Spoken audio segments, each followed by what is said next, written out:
히브리서 5장. 모든 대제사장은 사람들 가운데서 뽑혀 사람을 위해 하나님 앞에 있는 사람입니다. 곧 대제사장은 예물을 드리고 또 속죄의 희생 제사를 드립니다. 그가 무지하고 미혹된 사람들을 불쌍히 여길 수 있는 것은 자신도 연약에 쌓여 있기 때문입니다. 그러므로 그는 백성을 위해서뿐 아니라 자신을 위해서도 속죄 제사를 드려야 합니다. 또한 이 명예는 아무나 스스로 얻는 것이 아니라 아론과 같이 하나님의 부르심을 받아서 얻는 것입니다. 이와 같이 그리스도께서도 스스로 영광을 취하셔서 대제사장이 되신 것이 아니라 오직 그분에게 말씀하시는 분이 너는 내 아들이다. 내가 오늘 너를 낳았다. 라고 하시고 또 다른 곳에서도 이와 같이 너는 멜기세덱의 계열을 따르는 영원한 제사장이다. 라고 하셨던 것입니다.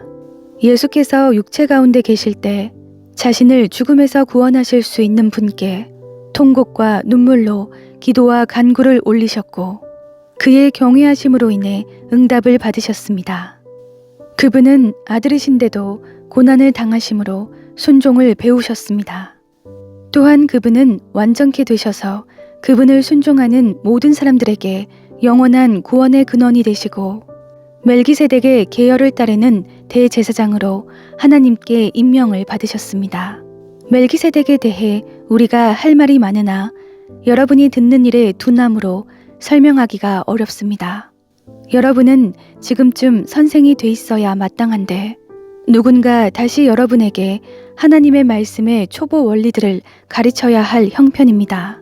그래서 여러분은 젖만 먹고 단단한 음식은 먹지 못하는 사람들이 됐습니다. 젖을 먹는 사람은 모두 의의 말씀에 익숙하지 못합니다. 그러나 단단한 음식은 성숙한 사람의 것입니다. 그들은 끊임없는 훈련으로 연단된 분별력을 지니고 있어 선과 악을 분별할 줄 아는 사람들입니다. 히브리서 6장. 그러므로 우리는 그리스도에 관한 초보적 가르침을 넘어서서 완전한 대로 나아갑시다. 죽은 행실로부터 회개하는 것과 하나님께 대한 믿음과 세례에 대한 교훈과 안수, 죽은 사람의 부활과 영원한 심판에 관한 교훈의 기초를 다시 닦지 말고 온전한 대로 나아갑시다. 하나님께서 허락하신다면 우리가 그렇게 할 수 있습니다. 곧 한번 비침을 받고 하늘의 은사도 맛보고 성령님과 함께하고 하나님의 선한 말씀과 오는 세상의 능력을 맛보고도 타락한 사람들은 회개에 이르도록 다시 새롭게 할 수 없습니다. 왜냐하면 그들은 스스로 하나님의 아들을 다시 십자가에 못 박고 공개적으로 욕되게 하기 때문입니다. 땅이 그 위에 자주 내리는 비를 흡수해 경작하는 사람들에게 유익한 작물을 내면 하나님께 복을 받습니다. 반면에 가시와 엉겅퀴를 내면 쓸모없이 돼서 저주에 가깝게 되고 그 마지막은 불사름이 됩니다.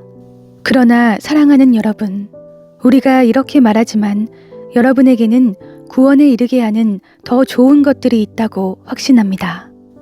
이는 하나님이 불의하시지 않으므로 여러분이 성도들을 섬겼을 때와 또한 섬길 때 여러분의 행위와 여러분이 하나님의 이름을 위해 보여준 사랑을 잊지 않으십니다. 그래도 우리는 여러분 각자가 소망의 완성에 이르기까지 동일한 열심을 나타내기를 간절히 원합니다. 여러분은 게으른 사람이 되지 말고 믿음과 인내로 약속을 상속받은 사람들을 본받는 사람이 되십시오. 하나님께서 아브라함에게 약속하실 때 맹세를 위해 그분보다 더 큰 분이 계시지 않았기에 자신을 걸고 맹세해 말씀하셨습니다. 내가 반드시 너에게 복을 주고 또한 너를 번성케 할 것이다. 아브라함은 이와 같이 오래 참고 견딘 후에 그 약속을 받았습니다. 사람들은 자기보다 더 큰 자를 걸고 맹세합니다. 맹세는 그들에게 모든 논쟁을 그치고 확정에 이르게 합니다. 하나님께서는 약속의 상속자들에게 자신의 뜻이 불변함을 명확히 보여주시려고 맹세로 보증하셨습니다.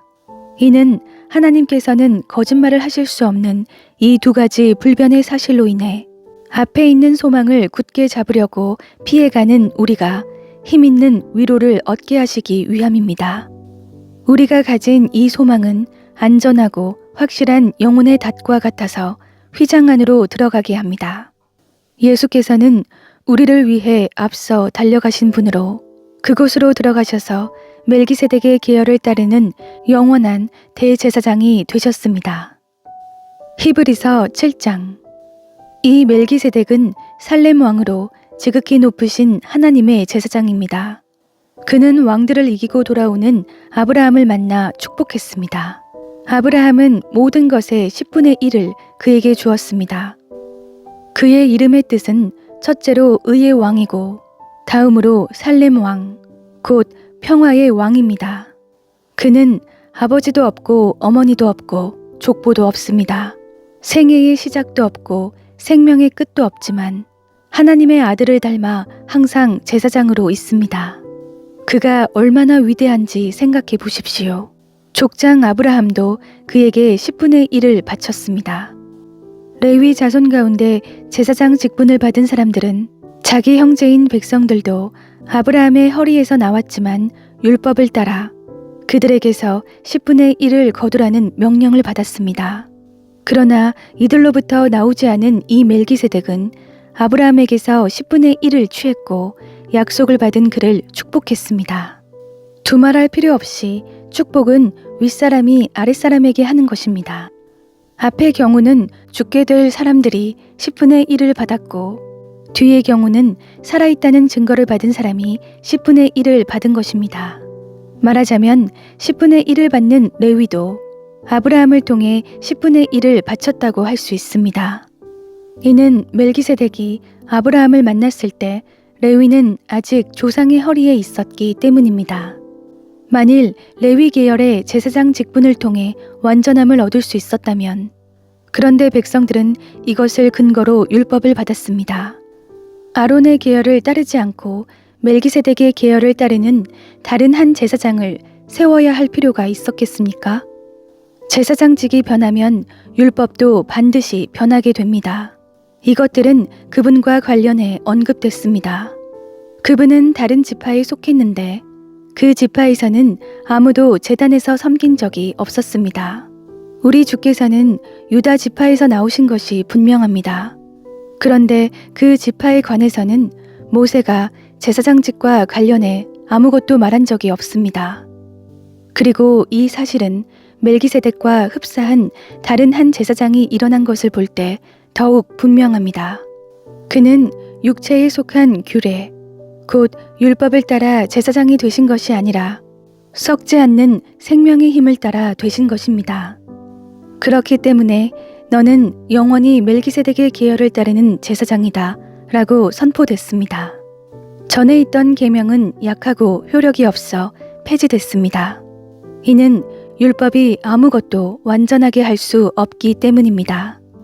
그러므로 더 나은 소망이 들어왔고 이를 통해 우리가 하나님께 가까이 나아가는 것입니다. 예수께서는 맹세 없이 제사장이 되신 것이 아닙니다. 레위 계통의 사람들은 맹세 없이 제사장이 됐습니다. 그러나 그는 자기에게 말씀하시는 분의 맹세로 제사장이 되셨습니다. 주께서 맹세하셨으니 그분은 마음을 바꾸지 않으실 것이다. 너는 영원히 제사장이다. 이와 같이 예수께서는 더 좋은 언약을 보증해 주시는 분이 되셨습니다. 레위 계통의 제사장들은 죽음 때문에 그 직책을 계속 수행할 수 없었기 때문에 그 수가 많았습니다. 그러나 예수께서는 영원히 사시는 분이시므로 제사장직을 영원히 누리십니다. 그러므로 예수께서는 자신을 통해서 하나님께 나아오는 사람들을 온전히 구원하실 수 있습니다. 그는 항상 살아계셔서 그들을 위해 중보기도를 하십니다. 이러한 대제사장이야말로 우리에게 합당합니다. 그분은 거룩하고 순결하고 흠이 없고 죄인들과 구별되시며 하늘보다 높은 곳으로 오르신 분이십니다. 그분은 다른 제사장들처럼 먼저 자신의 죄를 위해 그 다음에 백성들의 죄를 위해 날마다 제사를 드릴 필요가 없습니다. 이는 그분이 자신을 들여 단번에 이 일을 이루셨기 때문입니다. 율법은 연약함을 가진 사람을 대제사장으로 세웠으나 율법 후에 주어진 맹세의 말씀은 영원히 완전케 되신 아들을 대제사장으로 세웠습니다.